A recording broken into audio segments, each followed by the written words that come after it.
some people just have more predisposition because of their genes to having problems. Weight is a great example of that. Isn't that always the answer, though? That you should just do more?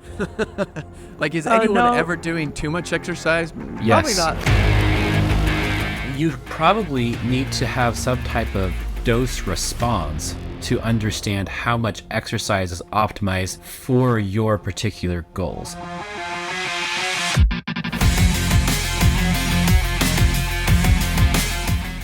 Welcome on in to the Health Elevated podcast. I'm the host, Dr. Fowers, joined by Dr. David Hedges. And today we have a special guest. His name is Dr. Benjamin Horn. He's an adjunct clinical associate professor at Stanford University and a professor of medical research at Intermountain Health. So, Ben, Dr. Horn, as a genetic epidemiologist, how much do our genes actually influence our health? Well, that's a great question.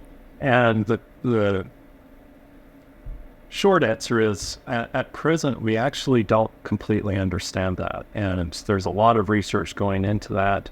We're trying to understand what is it about our genes that is influencing our risk of poor health outcomes. And for the long answer, I will go into the long answer. The medium length answer is that it's different for every individual. Some people have rare mutations in their genes that cause substantial problems. Other people have many different common mutations that are not really causing much difference, but together, when you add them up, they add up to significant risk. On the other side, there are some people that have a lot of common mutations that protect them from different diseases, and it really varies from disease to disease. So there's a lot of variation out there among all of us, and it's something that we're trying to capture using modern technologies, modern genetic technologies, but it's something that we're still working. So if someone were to say to you, I can't get healthy because I just was born with bad genes, what would be your response to that? Well, I think, as with most things, you've got to work at it, and for some people, it's more true than others. That's not a wrong statement, and some people just have more predisposition because of their genes to having problems. Weight is a great example of that, because it seems like almost all of us are trying to lose weight at some time or another, and some of us have more weight. And it turns out some people, it's not necessarily that they need to lose as much weight as someone else to become healthy, and so that the right amount of weight for an individual actually varies depending on what your genetics are. And so there's a spectrum of answers to that question, because for some people it's really difficult because of their genetics. For other people it's difficult because they have lifestyle factors that they're just not willing to change. So it's a really individual, personal question or problem that poses. So Ben, as you know, for my master's degree, I spent quite a bit of time studying computational genetics, and it's complicated. You need to have a lot of data to start to parse out what's going on, and you need to have it on a lot of different people. And you look at a country that's diverse as the United States genetically, and that just makes it even harder to really understand what's going on, understand disease in context of genetics, in context of lifestyle. You need a lot of data to be able to parse through that, and you can also need a lot of computational power as well. So before we can even get to that point, though, because we're potentially decades, potentially centuries away from having that kind of data resources, those kind of data resources for the whole population. So at what point is knowing your own genetic limitations a hindrance to your overall happiness, or your overall health? Or is it like, at what point should you be aware of, your genetic risk factors? Or should you just try to accept where you are genetically and do everything in your power to optimize your health from there? I mean, because we don't know the relationship between a gene, 10 genes, 1,000 genes, and your health. So how could the average consumer understand their health in context of their genetics? Or is it even worth it? From a perspective of happiness, it depends in part on, can you do something about it? Or is knowing what the risks are just going to make you worry, where some of the risks won't bear out? For some people, it's a risk, but it never ends up actually happening. And again, we don't completely understand why. Some of it is probably differences in behavior and lifestyle choices and environment and so forth. And some of it is, what other genes do you have that might be protecting you, where somebody else might have a risk factor that you have, and they don't have the protective genes. So if you can do something about it, I'm all for knowing if you have the risk factor. If you can't do something, if the disease doesn't have a treatment, or if the treatment is harmful or so forth, it could be, in some situations, something that you wait until later in life to find out. And I mean, we're doing a lot of research, and so maybe by the time you find out that you have something, we will have a treatment, and you'll have 20, 30, 40 years of not worrying about it, and then you'll find out, and then the treatment will be available when it's not available now. So there's a lot of dynamics in the questions about genetics today, because there are some things we don't know, there are some things we do know, and we have to be cautious about the ethics and helping people to be happy and not worry about things that none of us can really control. I'm wondering if you can get into some practical, tangible examples, because I know in some of your research, you helped develop this polygenic risk scores, if I'm saying that right. What is that? How does that play into some of the stuff you've just been talking about? Yeah, so a polygenic risk score is something where we take a lot of information from across the whole human genome, and we add up all the risk genes and all the protective genes and see where is someone just overall based on all of their DNA. Are they at risk of a disease or a health outcome, or are they protected compared to the average? And so it's something where we've only been able to do it recently, and we're still actually trying to figure out, how do we use this? How do we create them? What diseases do they work for better? And where are they useful if we actually test the genes and calculate the polygenic score? Is it useful for predicting what will happen in the future for someone in their health outcomes? It's still a conundrum. So we're actually not at a point in most polygenic risk scores to be using them in medical care, because it's still something we're working out in research. One of the fascinating things is medical care, medical testing in particular, has been identifying information for the last half century on pieces of information that we would call phenotypes. They're the consequence of the genes. They're the expression of the genes. Medical care, the medical system has been identifying and implementing clinical laboratory testing that identifies those expressions of our genes. And they've done a really good job at identifying the biomarkers of organ system changes and circulation and so forth that can characterize our general health quite well.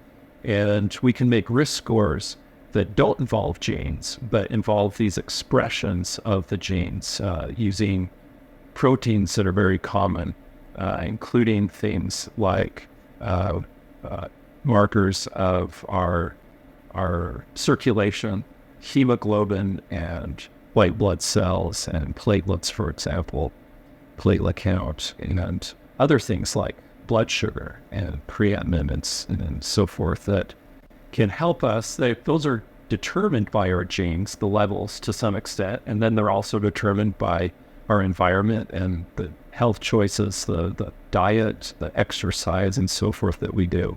And then also by some of the diseases, and those can help us even though we don't actually test the genetics. So in a lot of your recent research, you've actually explored those links between those blood factors and kind of like that routine blood work with effects on near-term and long-term health, correct? That's right. Would you feel then, because like you previously said, like, with the complex genetics, if it's actionable, it's worth knowing. Do you feel that the results from kind of doing risk scores based on blood work, is that more actionable than genetic risk scores, or is that, still kind of quite complex and we don't quite know what to do with it? It's actionable on some levels. And so in a medical care setting, such as a hospital or in an outpatient clinic, there are circumstances where it is very useful, especially for physicians and other healthcare professionals, to understand what is your level of risk for some outcome and or for some future diagnosis. And so we can use those risk scores using the standard clinical laboratory tests to summarize someone's current level of risk for those outcomes, and then try to modify that, which may be just encouraging them to do preventive factors like preventive behaviors like exercise a sufficient amount, or eat a healthier diet, or stay away from air pollution or so forth, stay away from cigarettes. And then in the medical environment, they can also use them to modify your care plan. If you have a chronic disease, the physician can say, this risk level is sufficient level that I need to do something extra. I was going to consider this patient just kind of an average risk, that this risk score bumps up my estimation of their risk, and so I want to increase the dose of their medication, or I want them to come back in 3 months to my clinic instead of in 12 months, or so forth. There are things that can be done. I want to order another diagnostic test to see if there's something going on. I suspect there's a heart problem, but I wasn't sure. I thought they weren't low risk. I thought they weren't high risk until I got the risk score. And so there are all these choices that can be made, and the risk score might push the assessment of risk up over a threshold where you want to do something differently. On the other hand, they can also reassure and say, this person is so low risk that you can just do what you would normally do, give them the medications they normally would receive, or maybe not give them the medication because they're so low risk, and be confident about that and move forward with their health care, and then save them some grief, some potential adverse effects of the medication if they don't really need it, or save them a trip to the doctor if they only need to come back in 2 years from now rather than in 1 year. So with those lab values, do you look at just the absolute value of like in kind of a snapshot reading, or do you look at trends to perform a lot of those evaluations? We've done a lot of research, and others have, on snapshots at one time of assessing the values. We're starting to move into that repeated measurement over time, and find that while the most recent assessment of the laboratory factors gives you the best picture, that actually having that historical information of what were the labs 1 year ago or 5 years ago actually helps you to understand the context of where not only where they are now, but where are they going? Because if the snapshot 5 years ago said they were high risk, and now the snapshot says they're moderate risk, that helps you understand that the preventive and treatment plan that you've had to help them reduce the risk appears to be helping them, and that they should be confident in continuing to do the level of exercise that they're doing and to take their medications and so forth. Okay. For a lot of this, excuse me, I'm just thinking, when it comes to behavioral stuff, right? Like, everyone needs to be exercising, sleeping well, drinking water, eating right, all those behavioral things. And so at some point, it's kind of like, why do we need the genetics to tell us that we should be exercising more? We already know we need to be doing these things. Because when I look at the benefits of genetics or research, the thing that I think that it can impact the most is more of treatments, probably specifically not the behavioral treatments. Well, I take that back. I think there's like treatment as in like an intervention to help people create and stick to behaviors long term. But I think the kind of bigger area and one of the biggest buzzwords comes from the pharmacy, right? Pharmacogenomics, right? Tailoring medications for a specific person.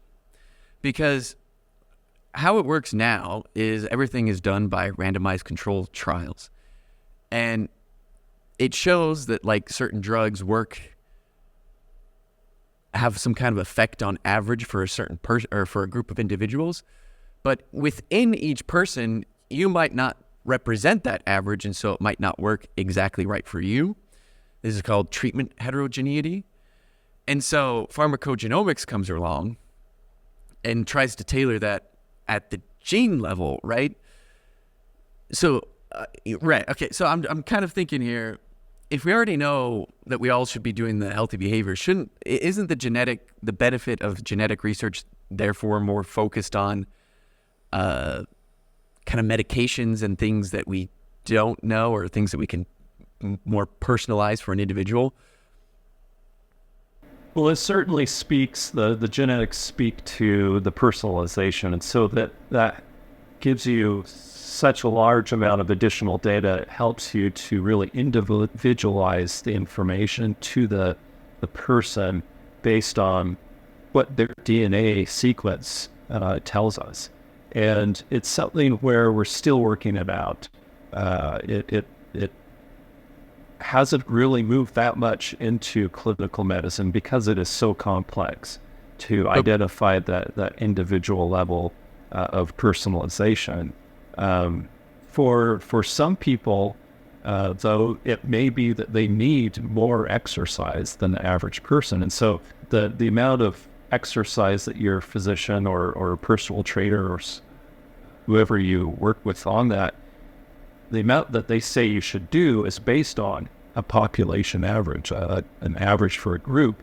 You might need more to actually activate the benefits of the exercise. It goes back to the earlier question where someone's trying to change their health and it just doesn't seem to be working. It may be that on a personal level, individual level, they need to do something more. They need to do something where it has a higher dose of exercise or so forth. It does really speak to the medications, isn't that always the answer, though?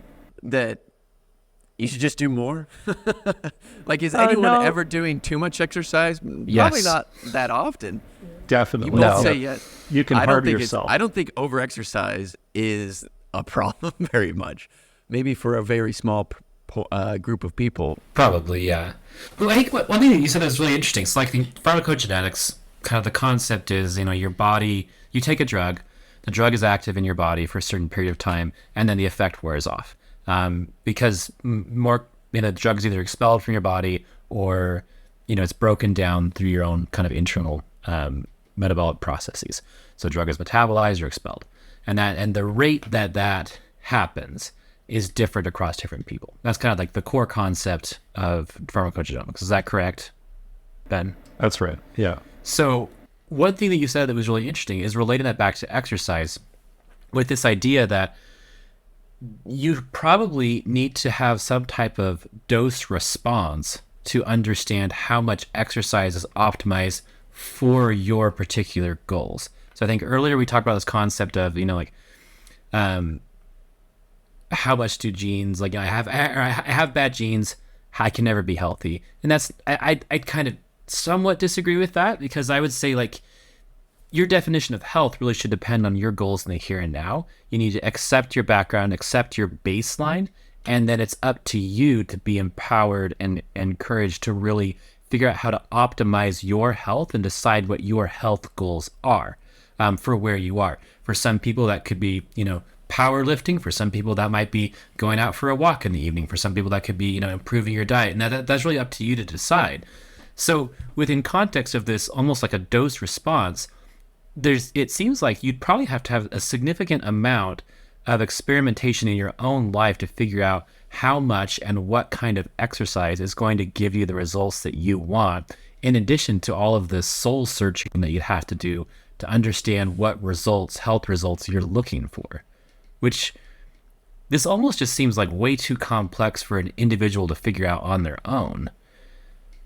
Takes a lot of time. Yeah, I'm sure that we all know somebody or multiple people who do that sort of empiric testing to see what is best for them, or how much do they actually enjoy of that dose, and do they feel the response, and so forth. And you can spend a lot of time doing that, and you may not figure it out in the end as part of the problem. And so there is this potential role of having some level, some measure of what is your individual risk that can help you figure that out without having to do a lot of experimentation. But it's something that if we have more information, and we expect that the genetic information will help with this, but if we have more information, we should be able to personalize that dose response to the individual. And so there are, for exercise, for example, there is a point at which it becomes too much exercise, and it could be harmful. It's been shown that exercise, part of the way that it induces health benefits is that it's putting stress on the body. And that stress could be too much for your personal health. And so if you are doing more than is good for you, you could actually be causing harm. And another example of this is in a very popular dietary regimen today, intermittent fasting, that if you take it to a logical extreme, if you're doing too much fasting, everybody is going to quickly understand that you can fast too much, right? You can fast 24/7 fast. 24/7 for, a couple of months, and you're going to starve to death. What the real people are doing. Yeah. And so there is a point, and with fasting, it's also similar to exercises. Part of the way that we get the benefit is it's putting stress on the body. And so if your body has problems already, you can actually put too much stress. Or just even for a healthy person, if you fast for too long, you're fasting too much, and you're going to starvation. So there is this point where titrating the interventions, even if they are preventive or like exercise, that titrating that to the individual potentially could help them. Yes, they need to do a little bit more to get the same benefit that you get from less exercise. So Ben, you're a numbers driven guy. You prefer to be evidence based rather than just kind of jump in and be to kind of just guess with where things are. So how would you recommend to someone who maybe doesn't have access to their genome? They don't have access to a regular lab panel. How would you recommend to someone to start that titration process to figure out what's working for them? What are some potential objective measurements that you can perform on yourself, or ways to evaluate yourself? Well, that's the $1 million question, right? There are all sorts of gurus out there that are spending a lot of time trying to convince us to do their their lifestyle and diet plan and so forth. I think it depends on who the individual is and what the current status of your health is. If you're apparently healthy, you don't have any known problems with your health, it's something that's maybe less important to actually be doing. You can try out a few things. You can vary your diet. You can vary your exercise regimen. And you can see what that is without a lot of potential risk because you're pretty healthy. For people who have developed a chronic disease or who have a major genetic risk marker or so forth, there are different levels of concern there. And so you'll want to talk to your physician and you'll want to involve health professionals in starting to assess that and get some guidance from them. And then if you're healthy enough, then maybe you can move back to doing some of the experimentation on your own. But there are these different levels where people are in their lives. And if you're older, even if you're apparently healthy, you may want to talk to your physician also and get some input to do some of the lab testing and so forth, just to be sure of where you are and that your perception of what your health is actually meets what the reality is. Interesting. I'll just kind of like speak to that, kind of like how I've looked at myself. About 2.5 years ago, I got a Garmin smartwatch, kind of a sports watch. I wanted one for a number of years and got it with the sole intent that it would kind of be an odometer for myself. And just I could use that, track my mileage or so on when I go out for a run or a bike ride or a walk. And while I still continue to do that, and I get a lot of value from that, I get so much more value from its apparent measurements of things like heart rate variability and like a calculated VO2 max. It's not a true VO2 max, but it's sort of an estimation of what your true VO2 max would be. Some like basic metrics around sleep quality and stress levels. And it has been fascinating for me to kind of do my own little experimentations and titrating things with exercise, different sleep routines to try to improve my sleep, see what the effect is on my heart rate variability, and then just pair that with objective measurements of like, I've been feeling really good this week. And to be able to look and say, it's just so happens my heart rate variability has, had this certain trend recently. I don't know if there's a true relationship there, true causal relationship, but it's an interesting correlation and it's fun to look at. And it's been really interesting. I mean, like, for example, like one thing I learned is that if I have anything sugary, like ice cream, before bed, my heart rate variability and my sleep quality go down that night. And it's almost a perfect relationship. I've tested it a couple of different times and it's been fascinating to see that. And then correspondingly, my ability to, the next day, even next couple days after an event like that, to perform well in a hard workout goes downhill. Just from something like that. So if I have ice cream tonight before bed, it's Friday night, it's possible that will happen. My wife really likes ice cream and I like enjoying ice cream with her. That could negatively impact my ability to have a good exercise workout tomorrow and potentially even the next day. It's been fascinating to look at that as a kind of an unintended consequence of getting this watch to see those pseudo-objective measurements of my overall health, and like they're not lab quality. There's absolutely no question about that, and I don't put much stock in the absolute measurement that the watch and the kind of the app behind it are reporting. But noticing the trends over time has been really, really interesting and potentially valuable. I don't want to forecast my own death with it, but it's been interesting to pay attention to. I don't know if either of you have a smartwatch or any type of, wearable tracking that you use, but it's been interesting for me to look at it. Yeah, I think that is a great example that shows that you can manage that. Well, just in general, we manage what we measure. If you're not measuring your exercise or your heart rate or so forth, it's more of a guessing game. And so these wearable devices and the technologies we have available today, or even simple step counters, anything that measures and quantifies what we are doing on a daily basis can help us to evaluate, how am I feeling today? What number of steps did I take? What's my heart rate, or so forth, whatever the measure is. And we can evaluate those ourselves. And I'm a big believer in empowering individuals to evaluate and to make decisions for themselves.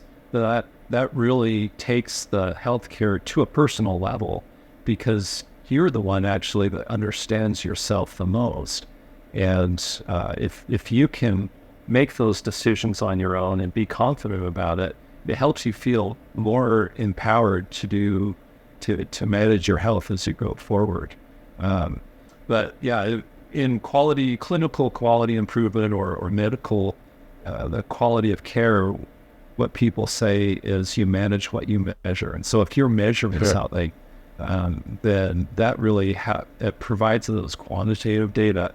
And that's one of the reasons I'm really into quantitative information, because you can manage it if you know. But diet is a prime example of where it's just terrible to manage your diet, because for a large part it's very difficult to measure what are you eating, what's the quality of the food. There are people who count calories, but how accurate is that? It's notoriously difficult to even measure calories, let alone all the 200 or so nutrients that might be in the food. And so how do you manage the diet, when you can't really measure it well? And it takes so much time to even measure the diet on a rough level. What do most of us do? We totally ignore our diet, or we're just kind of shooting from the hip. And we really don't know with diet unless we're spending a lot of time thinking it through. So in practice, what I'm gathering from this is, and let's stick with diet as a good example here, there might be a bunch of diets that are healthy, but according to me, my genes, where I'm at right now, one of them will have an optimal response to my health. One of them is going to make me feel the best, give me the best bang for my buck, right? So it's up to me as an individual, hopefully with my primary care provider, to kind of experiment and dive in and see what works for me. And if you have something like a watch, like David was talking about, that can help kind of guide you with actual values, objective numbers, as opposed to just your feeling. So if someone were to say like, hey, I want to try out the ketogenic diet. I know all these people who love it. My primary care provider says that it could be healthy. What advice would you give to someone who is taking on kind of an experiment to see if a certain type of diet works for them? What should they be looking for to know that it's working? What should they be looking for to know that it's not working in something as complicated as a diet? Well, that's a great question. And again, what are you measuring? Can you measure it? It's a big question. The first thing actually I tell people about diet is it going to be safe? And some of these intense diets can put a lot of stress on your body. And so people need to do it safely. And so if you have chronic diseases, or if you're taking medications, you should talk to a physician, a healthcare provider, to understand before you start a diet, is it going to be something that's safe for me?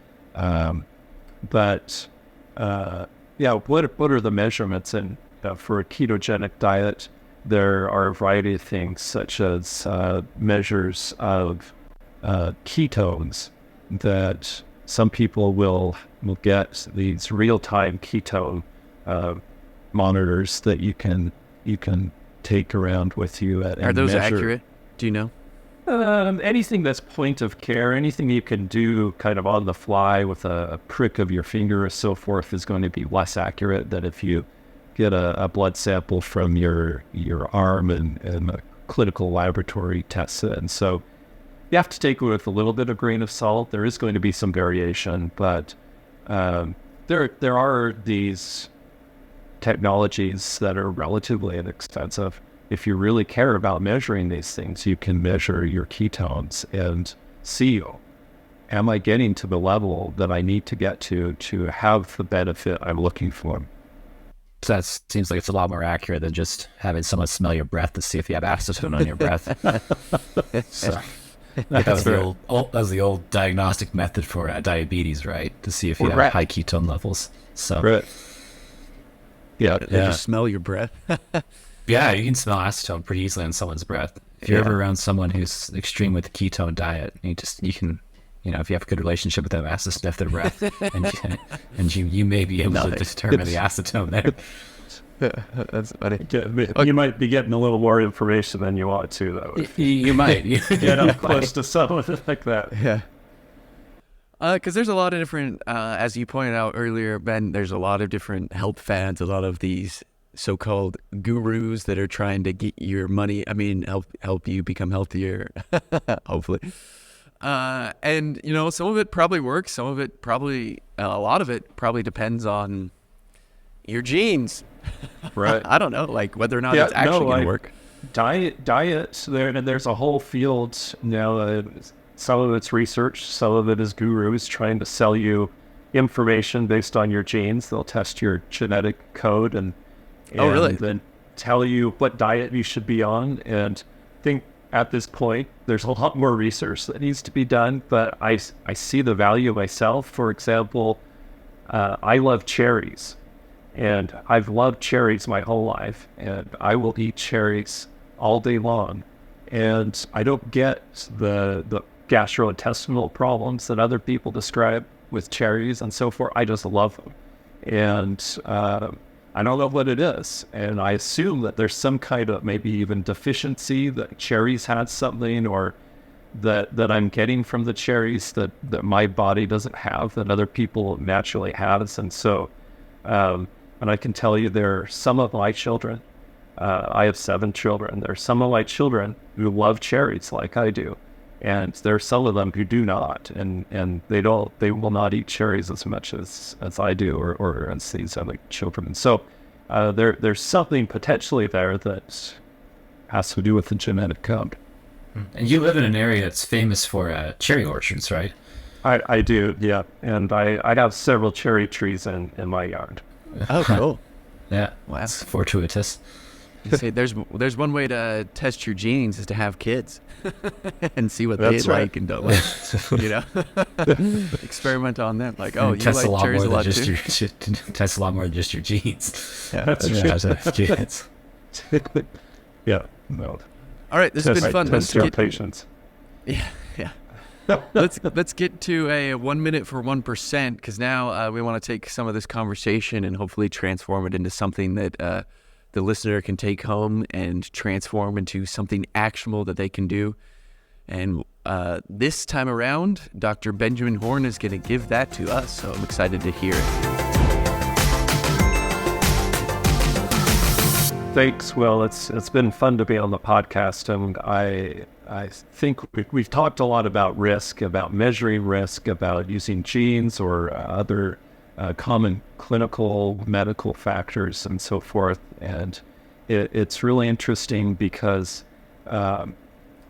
each one of us has some level of risk, and for some people it's higher, and hopefully in the future we'll be able to measure that precisely. But it's really interesting. Back in 1986, a group of scientists and physicians from the University of Utah published a paper in the Journal of the American Medical Association where they did some pedigree analysis of people who were living then or who had lived in the recent decades, and they compared the risk of having a heart attack or of dying from heart disease to their ancestors. And they found that people in the recent years, when food has been so abundant as in the 1900s and the 2000s to date, they found that those people were dying. They were having heart attacks on average about the age of 42, and they were dying at the age of 45. These people had a rare genetic mutation for familial hypercholesterolemia. So it's something that is causing some very bad outcomes for people with this mutation. It's a very uncommon mutation, but for those that have it, it imparts a very high degree of risk. In comparison, their ancestors who lived in the 1800s, some of them were living into their 60s, their 70s, and even one of them into their 80s. And so there were lifestyle factors that were different back in the 1800s when food was more scarce, that they were able to live for a much longer period of time based on having a different lifestyle. And so that's something that I think is really important for us today, that even for genetics or for factors where it's giving us high risk, we can all have hope that changing our diet, changing our physical activity, other choices and lifestyles we have can help us to live a longer, healthier life and have be able to be around for longer with our family and to do the things in life that we want to do and to benefit our neighbors to live in a happy society. So appreciate the time and being able to participate with you today. Ben, thank you so much. This has been wonderful to kind of sit at your feet and learn from your decades of experience working in a very complex field focused on a very objective approach to health and being able to really understand where you are from an objective perspective rather than just subjectively waking up and saying I feel great or I don't feel great. So this has been eye-opening to me.